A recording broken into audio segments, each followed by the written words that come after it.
अबको प्रधानमन्त्री चाहिँ बालेन भन्दा रवि भए हुन्थ्यो सजिलो हुन्थ्यो भन्नुभएको थियो अलिकति भन्नु न। किनभने यस्तो छ अब हामी प्रतिपक्षमा रहेपछि हामीले त प्रश्नहरू सोध्नुपर्छ। अब बालनजीको चाहिँ के अरे नेचर कस्तो छ भने प्रश्नदेखि उहाँ अब त्यस्तो अब हुन त त्यहाँ भूमिकामा पुगेपछि अर्को गर्नुहुन्छ होला, तर त्यस्तो केही पनि छैन। मलाई खुसी पनि छुइनँ, दुःखी पनि छुइनँ, नर्मल हो होइन, एउटा प्रक्रियामा छिरेको हो।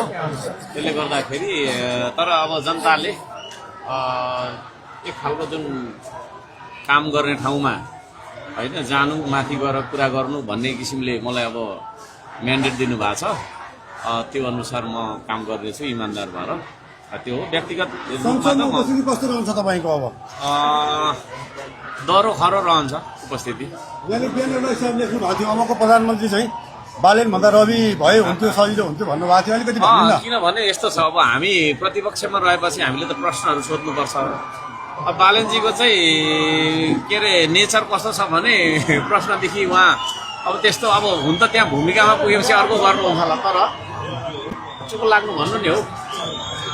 तर अब अहिलेसम्मको हेर्दाखेरि चाहिँ उहाँले उत्तर दिनुहुन्न, त्यसले गर्दा काम गर्न गाह्रो हुन्छ त्यस्तो मान्छेसँग। तपाईँ जाने सम्भावना कतिको छ? मिलेर सरकारमा जाने सम्भावना छ कि छैन?